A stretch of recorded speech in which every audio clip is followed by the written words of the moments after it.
Today I'm going to show you how to do creative testing for Facebook ads using Meta's flexible ad format, which is obviously the replacement of dynamic creative ads. Now, a lot of people were previously using dynamic creative ads for their creative testing and haven't adopted flexible ads due to the big limitation in them that you can't break down the creative element and see the performance of each individual creative. I, however, have taken a different path because I see the technical benefit in using flexible ads. So I want to tweak our creative structure so that we can still utilize them for our creative testing, but we're still able to isolate variables and get learnings from those creatives, even with the limitation of not being able to break down the creative element. And that's what I'm going to show you today. So here I've got the video testing structure that I'm doing, and I have the image testing structure. And this is how you're going to structure creatives in the different phases of your creative testing in order to limit the variables, get isolated learnings from the limitations, and then progress into next stages and develop better, incrementally better creatives from doing that and still limiting those variables so you know what's working and you're intentional with what you're doing to try and beat the creative, okay? So, videos, first of all, this is the first thing you're going to do. So, when you have a new concept, so by a new creative concept, what I mean is a completely new creative that you're wanting to test. You're going to stick to one avatar though, and you're going to stick to an angle in each flexible ad. In fact, let me show you that quickly first. This thing here, okay? So with flexible ads, this was the same as dynamic creative ads, but I'm going to quickly go into it. So you know, you're obviously going to have your ad set with one flexible ad inside it. Don't use multiple flexible ads, just use one flexible ad in each ad set, the same way you were doing for dynamic creative ads. But the creatives that you're putting in that flexible ad, you want to make sure they fall under one pillar, and that's basically an angle. So for example, here you see I've got range day, that was the angle for this product. One overarching angle, the messaging within that can be different, but it's one top angle. One avatar. So you're not targeting grandmas and I don't know, like teenage sports fans, like that's two different avatars. You're targeting one avatar for all the different creatives you're doing in that flex ad.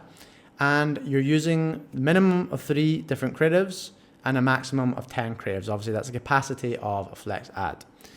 And we want to limit the variables so that we know exactly why something is performing and we can see that. So this is the structure that I'm doing with videos. On the first concept, remember one avatar, one angle. You're going to either have, so you're going to have one video body with different hooks. The only variable we're going to change is the hooks, and we have a constant of the video body because the hook's going to be 90% of the work. If you don't have a good hook, doesn't matter how good your body is, no one's going to see it and it's not going to perform. So the hook's the most important thing we want to establish first of all in any new concept. Let's try and find a hook that works. So yes, you can have a minimum of 3 because if you just have one, you have a 50-50 chance of getting it right or wrong. If you have 2, you've got a bit higher chance of getting it right. If you've got 3, you know, you've got a 1 in 3 chance of getting it right, okay? If you've got 10, you've got a lot more chances of getting it right. And the beauty with flexible ads is because it uses AI to determine whether or not it's going to perform, it means it doesn't matter if you have a low budget. You're not going to spread your budget too thinly with these because the AI is going to suppress something that's not going to give you a good auction score anyway, okay? So that is the beauty of them. And yeah, you want to start with minimum of 3. You can have a maximum of 10, depends on your resource. If you can make 10 different hooks, you can do 10, but it can be overkill for most brands. If you're a small brand, go with a minimum of 3 different hooks and the one body. And what's going to happen is that's going to run, and the concept as a whole is either going to perform, it's not going to perform. If it doesn't perform, you're going to pause it. But if it does perform, we've now just established one hook that is the top hook of all the ones we tried, and we've got a video body that performs, okay? So with Flex Ads, you do the preview with Facebook comments, or you can do the preview with Instagram comments, which you couldn't do with dynamic creative ads. And that top one that you're seeing, what's the hook on that? Obviously the body is going to be the same body, but like, what's the hook on that top ad that you're seeing? Because that one's getting the most engagement, it's spending the most, therefore getting the most engagement. And we can establish, right, that's the top hook. I don't really care if there was a second best one. For some reason, that one is the best. So we want to work from the best and try and make it even better. And that's what you do with your next creative test. So you found a winner. That's what it is. We're now going to come in and we've got two different options for our next creative test to iterate on that creative and try and make it even better. The first thing we can do is we can keep the hook we've just found as a variable, and we can change the video body. So we've now got a hook that works. It's going to draw people in, and we're going to try and convert them better with different video bodies. Okay, so you can have between 3 and 10 different bodies this time, but you've got to keep the same 3 to 5, starting 3 to 5 seconds on each of those videos. If you find something else at the top one, that's going to be a new winner, basically, right? The other thing you could do, however, is you could limit the variable of the body. So we found a hook that worked in the previous phase, and we know this body works with that hook, but can we make this creative even better by getting a better scroll stop with a better hook, or targeting a different avatar or something with a different hook? And that's what you do now. So you keep the body the same, and in this one you vary the hook, whether it's 3 or whether it's up to 10, okay? And that process just continues until you're no longer finding any gains and you have to start on a new concept, or you probably testing new concepts simultaneously as well as doing this. But obviously, so like you found a new one that works in this, well then you can do the body, or you can do another hook again, and it just keeps going until you're not finding any new winners. So that would be videos. What about images? And images are slightly different because videos are modular. You know, you have to watch the start to get to the next part. With an image, you see it all at the one time. So what we do with an image is we have to limit the variables that come within an image. So in an image, you have a headline and you have the actual visual of how the image looks. That's the first thing that people are going to see. That's when it's going to stop the scroll. That's what's going to target them. That's what is the most important part of an image. The secondary part of an image is the text body. So if you imagine I have one of these images that is one of these benefits diagrams that has the arrows coming off, they'll generally have a headline, something visually that's capturing your attention, and they'll have the arrows coming off with text benefits, okay? Those text benefits, that's the body. Another example would be an image that has a headline, subline, elaborating, and then some sort of visual. Well, that subline elaborating is the text body, okay? So what you're doing with these is you're going to have two different headlines that you're going to be using. Remember, it's still one avatar, it's still one overriding angle. But if you get the headline, if you have a bad headline on an image, it means all the visuals aren't going to work, okay? So you need to have a bit of variety in this to give you a better chance of finding something that works. So that's why we have two different headlines. And with images, the minimum you can start with is 2 because we've got 2 headlines, okay? And the maximum would be 5 because with 2 headlines, 2 times 5 is 10. That is the capacity of the flexible ad, okay? So just give you an example so you understand this. You're basically going to have headline 1, and you're going to have 2 different visuals of that if we were doing the minimum. So like you'd have this visual that has headline 1 on it. You'd have a completely different visual that has headline 1 on it. And then you'd have headline 2 on that same initial visual and that same second visual. So essentially you're just doubling up what you're doing. There's duplicates of each thing, okay? And then the maximum you could have would be 5. And what that would be is it'd be 5 completely different visually looking images with this headline, and then 5 of then those 5 images again repeated, but instead of that headline, they have that headline, okay? But on all 10 of those images, or all however many you're doing, you would use this same body text. What happens, same thing as videos, you then find something that's the best performing one in terms of the preview. You'll see it being in the top one showing.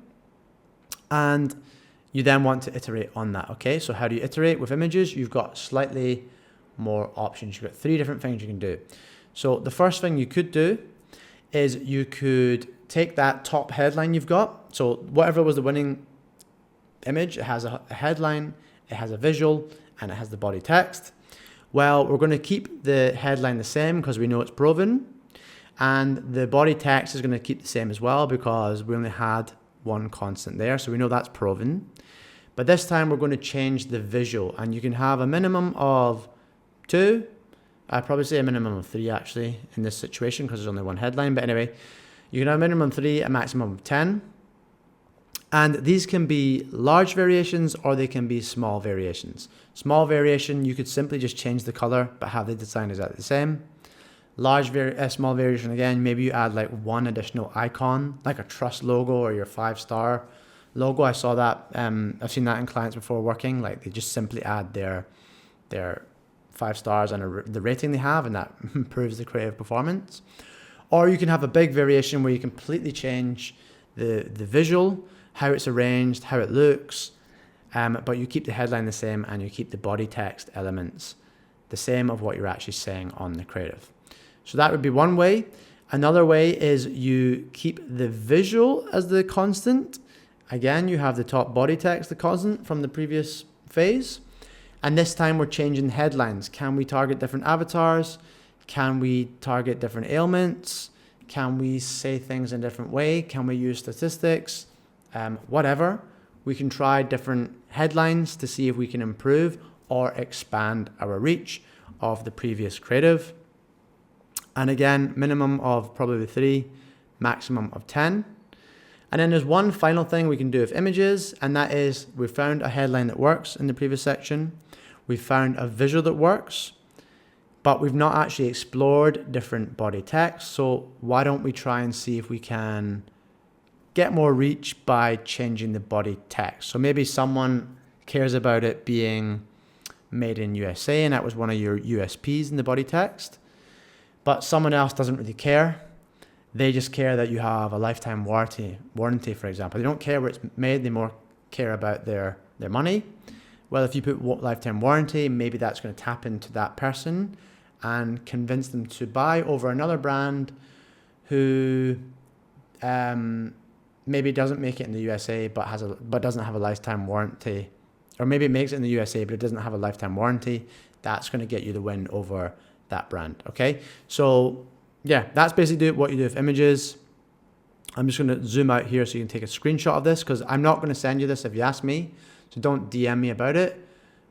I'm going to zoom out there, take a screenshot of that. That's the structure for images, and here's the structure for videos.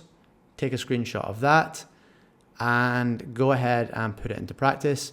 And then just to give you a little explanation, again, I'm not going to explain this bit, but this is just something I made this for our creative strategists to explain it to them. So I'm just giving it to you guys as a byproduct. But yeah, take a screenshot of that, read it. Here's the rules for flex ads. It's the same as dynamic creative ads. And just one final thing to say for me is really, guys, you know, flexible ads, they have these benefits. It's not just a random thing of using them. I wouldn't advise you just dropping them and moving to single images and videos. Like there is a performance benefit in using them. If you're at small scale and you don't have that resource implication, okay, maybe it's not going to be as noticeable. But certainly when I originally moved onto dynamic creatives, it was for a very particular reason, and that was there was a performance benefit. Way before everyone was doing it on YouTube and you were seeing stuff from the likes of Charlie being promoted and spreading with the 322 method, I originally started using dynamic creatives because some agency I took over the account on was using them, and they were better than the stuff I tried to introduce as individuals. Same stuff, but as individual elements, okay? So I've not done those split tests because I've used them for so many years, but this is something in 2025 I might do just to show you they're better. Like right now I'm spending probably about 40K a day on flexible ads in one client. So I have the data, they work, but do we have a split test of going, here's the same creative setup as individual, here's the same creative setup as a flex ad? Do we actually see a performance benefit from the setup? I'm going to say, hypothesis-wise, I think you will. I did in the past. with dynamic creative ads. I don't see why you wouldn't now with flexible ads. Okay, so that's something I might run, or I probably will run in 2025. So thanks for watching. Hope you all have a good new year, and I will see you all in another video at some point soon.